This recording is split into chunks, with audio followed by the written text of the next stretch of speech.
Hi, I'm Susanna Bowling, and this is live from the Hotel Edison Times Square Chronicles presents.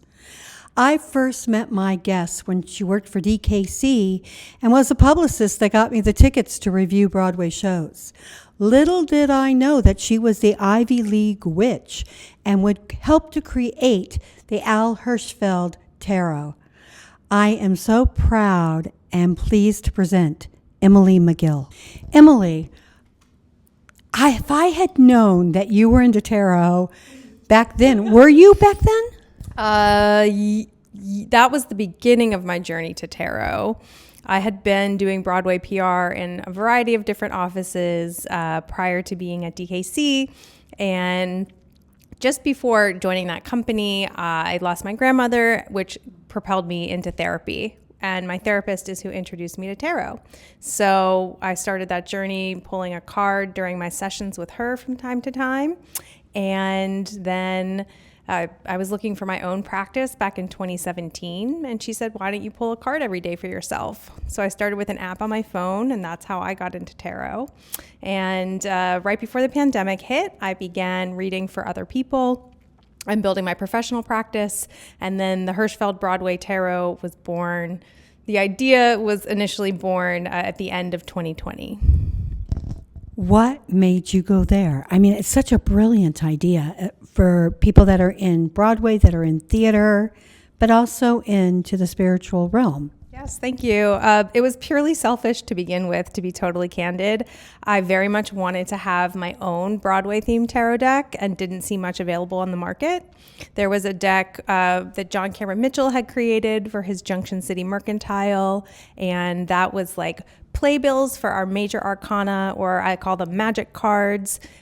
Those cards, when they show up, we pay special attention to those, and they correspond to the hero's journey, of course. And the minor arcana was all production photos, Joan Marcus and Carol Rozig and all of these great photographers that I had worked with over the years. But it wasn't the deck that I personally was looking for. And anything else I found on Etsy were like individuals creating their own thing. So there really wasn't anything available on the market. So it felt like an opportunity to bring my own version to the world.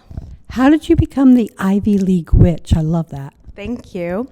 I had a lot of time to think during the pandemic when Broadway was shut down. I had been doing Broadway PR for, over a decade at that point, and I found myself very burned out and looking for something different in my life. And so, still working with clients at that time, I had a lot more time to slow down and process and think about where I wanted to be.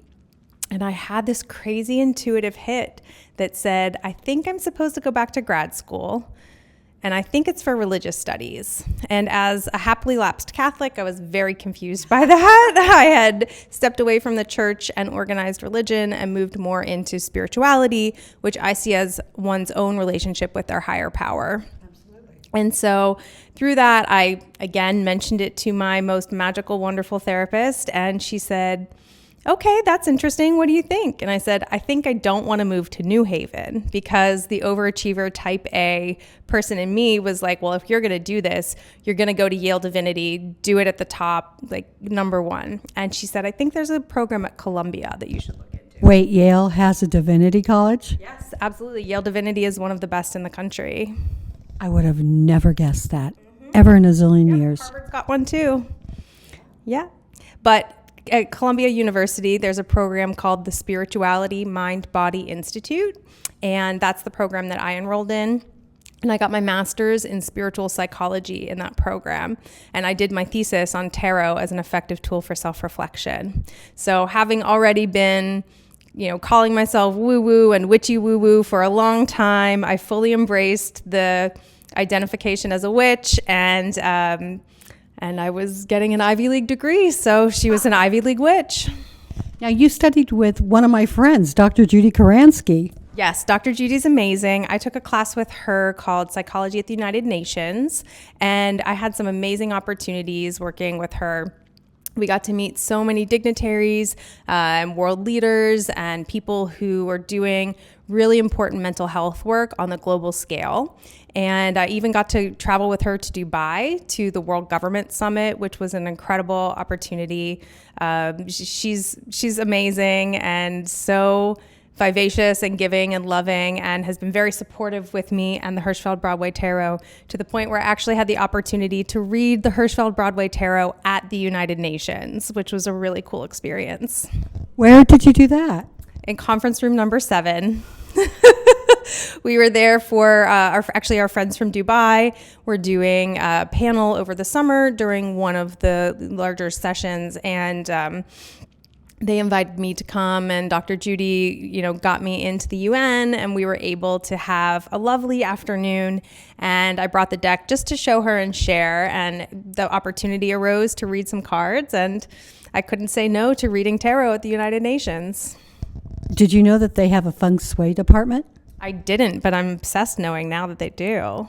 They do. They have a lot of spirituality things that are there. At one point, I was the resident singer of the UN.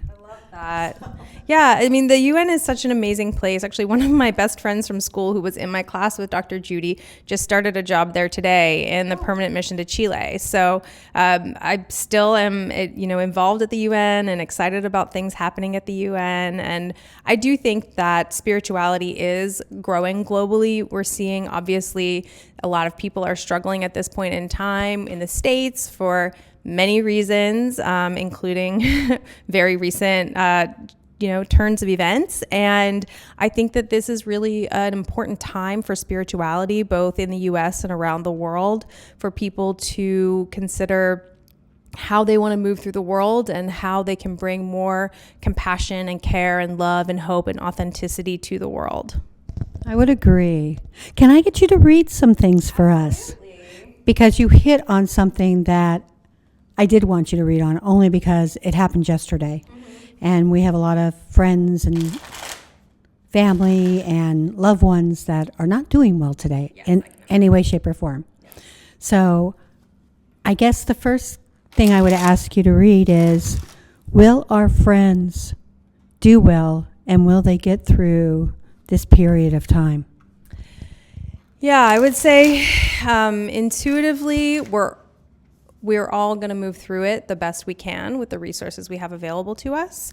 I'm hopeful that that there are going to be people actually using the mental health resources available to them and becoming aware of what mental health resources are available, and moving forward with that. But I will say,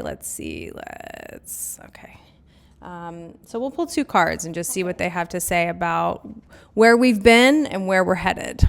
How's that? I think that's perfect. Great. So where we've been, the 8 of coins. Okay.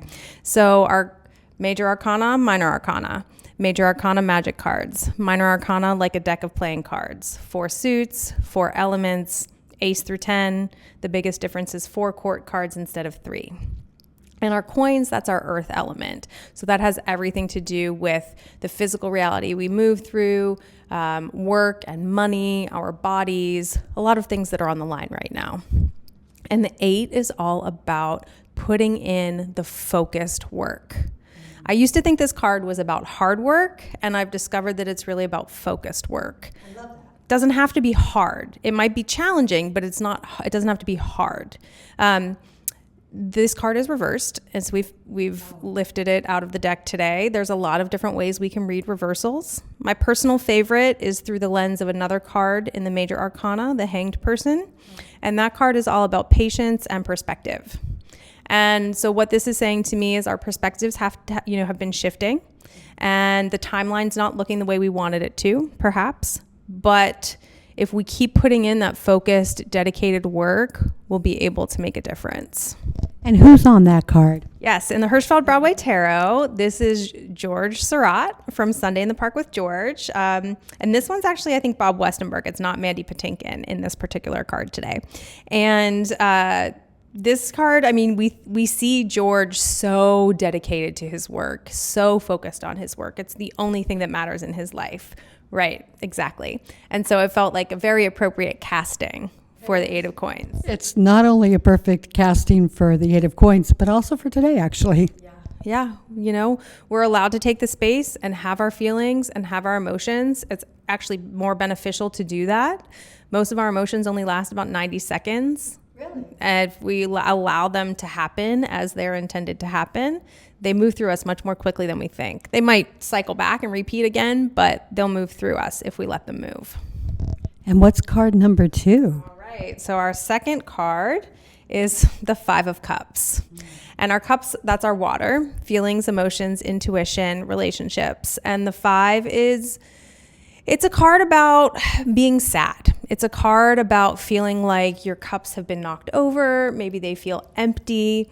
But oftentimes there's a silver lining that we can't see because we're so focused on the cups that have spilled. Because there are 2 cups that are filled. Exactly. So if we're looking at the very traditional Rider-Waite-Smith tarot, which most contemporary tarot decks, including this one, are based on, we do see 2 cups that are upright and 3 cups that are spilled.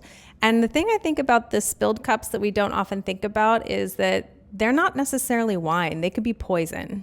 They're not necessarily good for us. I love that. I never saw it that way. Empty, but not that there were things in them. Yeah, that's we're actually, by it being knocked over, we're actually being protected from something that would hurt us even further. But there's still an opportunity ahead. And so in the Hirschfeld Broadway Tarot, we have this as Linda Lohman from Death of a Salesman, because she really is the one that is holding her family together in so many ways. And while she does face devastating experiences in her life, both from her husband's actions in his life and in his passing, she soldiers on, as many women are forced to do in this world when the circumstances are not in their favor. I am so glad that I asked you to read this. Okay, so my next read. The Hotel Edison has had a lot of people here, a lot of ghosts here. Sure. So I want a read on the Hotel Edison. On the hotel. Can I get that? Well, we can pull the next card and see what it says. And this, we have the 6 of Cups. So again, that water, feelings, emotions, intuition, relationships. And the 6 is oftentimes young, platonic relationships, whether it's a sibling or a friendship. There's a childlike energy. Again, we have a reverse card coming up for that one. So I would say that, the shift in that is that the Hotel Edison is so iconic. It has been here for, so many years. It has that beautiful Art Deco style. And so I think that, people young and old both enjoy their time in New York and their trips to New York. My family has stayed in this hotel over the years before we relocated here. So I think that there's a lot of vivacity and life in the Hotel Edison. I love that. That's true. I get to stay here every now and then, and it's so comfortable. You feel like you've been dropped into another century. Plus, they feed you smackery cookies. Excellent. And, I'm really excited to share that we're actually going to get our own schmackery cookie for the Hirschfeld Broadway Tarot in January. They're going to be doing a tarot cookie that is inspired by both the cover of the tarot deck and our 3 of Cups card, which shows a beautiful sort of woman that's holding a martini glass, but she's created out of a treble clef from the musical staff. And that casting, while the image does not necessarily depict them, is the secretaries from Promises, which are, the 3 of Cups is all about celebrating and gathering with your inner circle, enjoying life, having a party. And I think that those women, they kick off Turkey Lurkey. They are the whole reason, the holiday party. They are the party committee in the show for that experience. So it felt like, again, an appropriate casting. Do we know the flavor of the cookie? Because I was going to say it either needs to be like turkey or cranberry or pumpkin. While it is not a holiday-themed cookie, we are using their cookies and cream cookie base. So it's a nice dark chocolate cookie with a cream cheese frosting and a beautiful dark swirl on the top. So we have the essence of the black and white of Hirschfeld's work that inspired the rest of the aesthetic of the tarot deck is now being reflected in a schmackery cookie too. Well, it's also yin and yang. So you've got, and the duality, there's like a lot going on there. Absolutely, but we can't forget about the gray area too. Exactly, which is like the middle. I know what I want to say, and it's like, Taro and Broadway, do you think that we're going to get more spiritual in this coming time? Or are people going to be so afraid and have to deal with their emotions for so long? I think the answer to all of that is yes. I think that we do have some dark times ahead, for sure, that we're navigating. Everyone's doing the best that they can with what they have available to them. I do hope that people continue to lean into spirituality. I think this is a beautiful opportunity for people to find their own inner strength, their own passion, their compassion, love, hope, all of these things that can be difficult to tap into in darker times.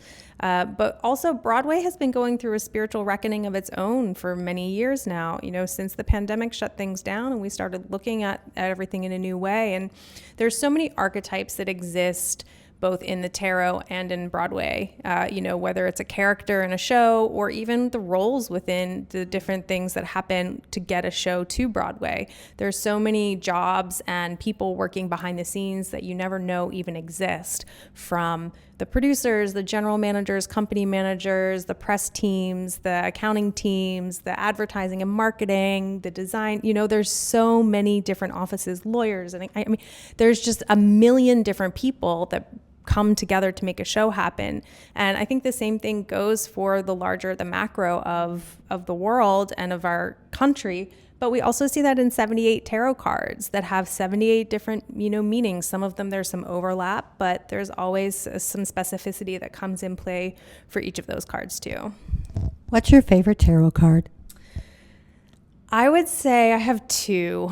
One is the Hanged Person, which again is all about a shift in perspective and practicing patience, which is something that I think is one of my instructions in this lifetime, is to continue a practice in patience. And oftentimes another card that I personally love, although I know a lot of people get sort of freaked out by, is the Tower. Well, that is one of them, but the Death card is another, because oftentimes it's taken as a literal loss of life. Well, it's transformation, it's the winter cycle of the seasons where we are causing something to, be removed so that we can make space for what's coming in. And in the Hirschfeld Broadway Tarot, it's one of my favorite cards because we cast Louise from Gypsy as Death. And that might seem like an odd casting, but in order for Gypsy Rose Lee to be born, Louise has to die. And the person that Louise is, as she's moving through the challenges of finding herself, finding her core, finding her own light and her own stardom, all of that happens through that hero's journey that we see in the major arcana.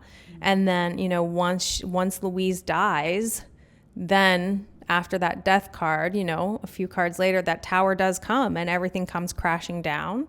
And out of that is the hope of the star that is reborn so that we can move forward into wholeness.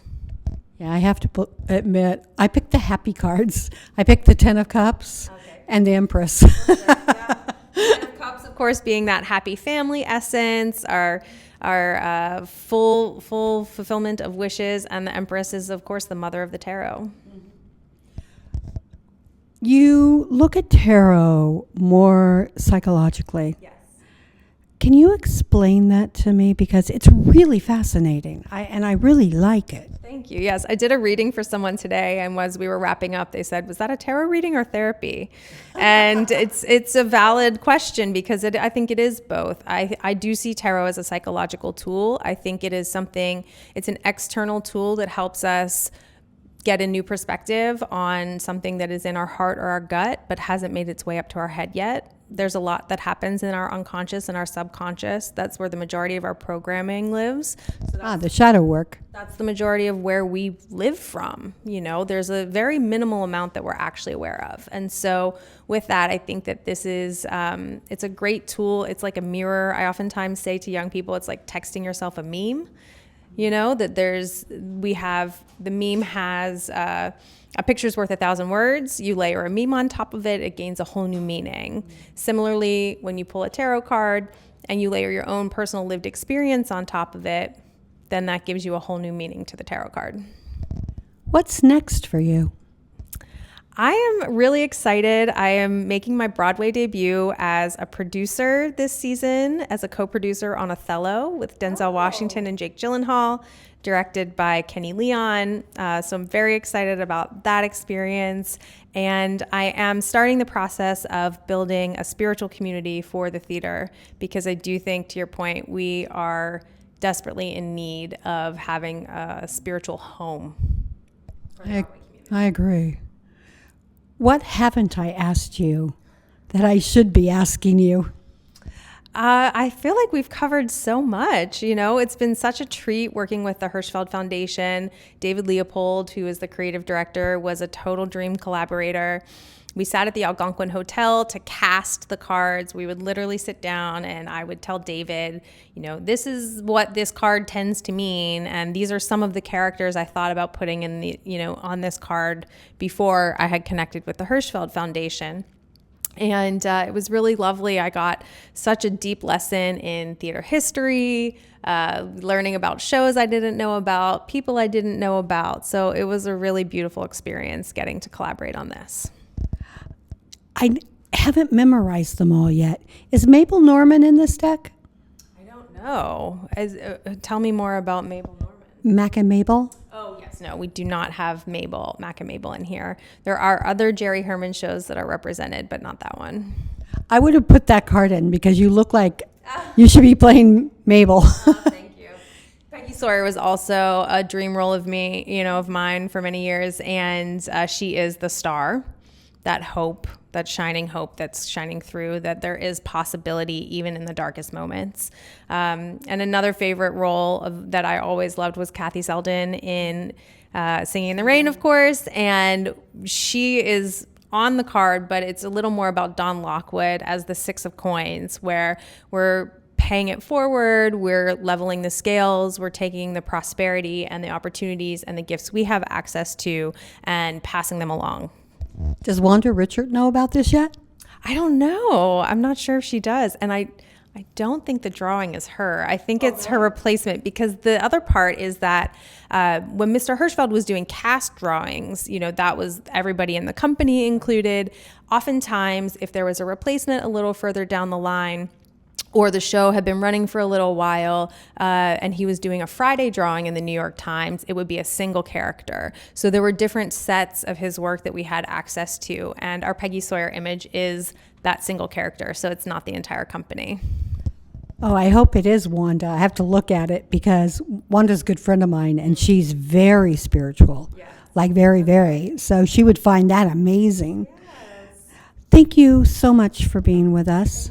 I would like to thank Magda Katz for filming us and making us look great, Romel Gopez and the Hotel Edison for giving us a home, for Emily McGill for sharing her wisdom and her amazing tarot deck. And I am Susanna Bowling, and this is Live from the Hotel Edison, Times Square Chronicles presents.